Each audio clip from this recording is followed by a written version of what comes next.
Alamin natin ang ating magiging, kumbaga, luck ngayong araw na ito sa libreng papungsoy ni Master Hans.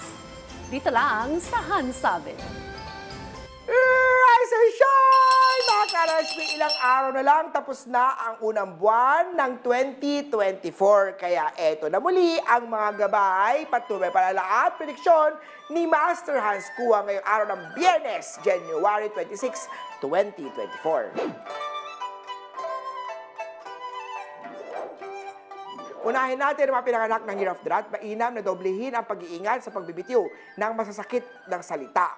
May magandang balita naman na makakarating sa iyo. Panahon na rin upang makapag-move on sa ex. Kaya naman, iwasan mo na siya. Magsuot ng rose quartz para ma-activate ang Happy Love Life Star. 13 at brown sa rat niyang araw. Ox naman tayo kung pinakamaswerte ngayong araw, kaya mas piliin na maging masaya. Piliin ng maigi ang magiging sweetheart mo. Activated din ang Travel Star. 19 at blue ang swerte kay Year of the Ox. Iwasan may pag-away sa karelasyon sa Tiger. Posible magkaroon ng tampuhan, iwasan din ang paglipat ng bahay today. Maging mapanuri sa mga taong nakakasalamuha. Magsuot ng black onyx upang maiwasan ang negative energy. Green at 3 ang swerte kay Year of the Tiger. Sa mga rabbit naman tayo maging grateful sa lahat ng blessing na tanggap. Sa love life naman, yayain si sweetheart mag-exercise araw-araw. White at 12 ang swerte kay Year of the Rabbit. Maging maingat sa bibitawang salita kay Year of the Dragon. Ito ang magiging dahilan ng away nyo. Ang OOTD ay pink, maswerteng number naman ay 15. Para naman sa pinanganak ng Year of the Snake, mag-ingat sa theft star, kaya palaging ingatan ang bag at iwasan maglakad mag-isa. May third-party star na dapat iwasan. Sa love life naman, magsuot ng rose quartz para mahanap mo na ang the one sa love life. Peach at 1 ang swerte kay Year of the Snake.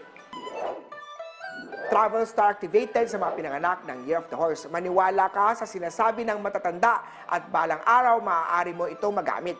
Mag-ingat sa cheating star, kayo naman ay magiging happy at may healthy relationship. Iwasan na ang pagpo-post o magbigay ng importanteng information. Red at 17 ang swerte kay Year of the Horsey. Eto naman, Year of the Goat.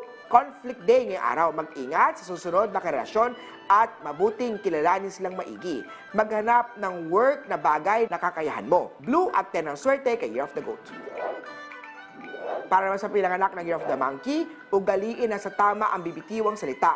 Sa love life aspect naman tayo, posible magkahiwalay kayo ni partner.